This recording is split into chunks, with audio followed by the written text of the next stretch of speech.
Bonjour chers auditeurs, ici Éric Lantier au microphone et bienvenue à ce tour d'horizon du 10 avril 2020. Eh bien, j'aimerais souhaiter à tous et à tous un bon vendredi saint. Et aujourd'hui, il sera question d'un sujet qui risque de passer sous le radar. Eh oui, les opposants à la loi québécoise sur la laïcité ont connu une défaite. Et j'aimerais parler de cette défaite parce qu'elle est significative. Peut-être vous allez me dire, oui, mais Éric, on vit une crise présentement, une crise majeure. Comment se fait-il que tu ne parles pas de la COVID-19? Eh bien, si vous allez sur mon site Décentré, j'en ai parlé sous différents aspects. Sous l'aspect psychologique, social, économique, politique. Et aujourd'hui, je voulais parler de cette défaite qui touche la loi sur la laïcité parce qu'elle touche nos libertés. Pour se mettre dans le contexte, il y a deux causes qui étaient poursuivies parallèlement. Une cause devant la Cour supérieure du Québec et une cause devant la Cour suprême du Canada. Donc, une qui touche le Québec et une autre qui touche le Canada. Maintenant, la loi sur la laïcité est une loi québécoise, mais elle va à l'encontre de la Charte canadienne des droits et libertés. Et c'est pour ça que le gouvernement du Québec a sorti une clause, c'est tout à fait légal, la clause dérogatoire. Donc, il y a une clause dans notre Constitution qui permet au gouvernement de déroger de la Charte, mais seulement pour 5 ans.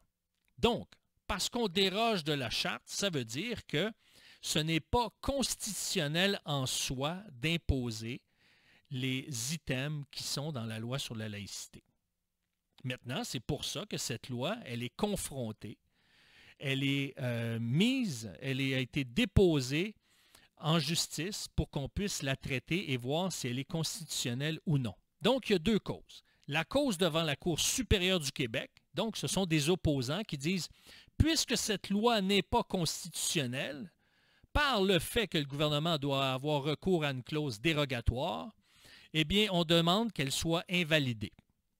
Mais il y a une autre cause par des opposants à la loi sur la laïcité, une cause devant la Cour suprême du Canada, le plus haut tribunal du pays, qui dit que les opposants veulent que cette loi soit suspendue temporairement jusqu'à temps que la Cour supérieure du Québec déclare si elle est valide ou non, si le gouvernement avait le droit de mettre de l'avant cette loi et s'il avait le droit d'avoir recours à la clause dérogatoire pour justifier cette loi.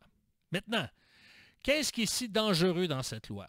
Eh bien, les opposants de la loi sur la laïcité s'opposent à cette loi parce que l'État interdit aux procureurs, aux policiers, aux enseignants, aux directeurs d'école et à certains fonctionnaires l'obligation de ne pas porter des signes et des symboles religieux. Donc, ils ne peuvent pas en porter s'ils sont dans ces positions d'autorité. Maintenant, ce que ces opposants vont dire, c'est que ça va justement, ça brime notre liberté de conscience, notre liberté de religion, même notre liberté d'expression, d'exprimer notre allégeance religieuse. Alors, eux, ce qu'ils ont demandé, ils ont demandé à la Cour suprême de ce que la loi sur la laïcité soit suspendue tant que l'autre cour, la Cour supérieure du Québec, ne se prononce pas. Maintenant, la Cour suprême du Canada a dit non, non, non, non, on ne suspend pas la loi, il y a une loi qui est en vigueur, puis si elle est contestée par une cour valide, eh bien là, elle cessera d'être en application, mais pour l'instant, non, on ne touche pas à ça, nous, on ne se prononce pas là-dessus.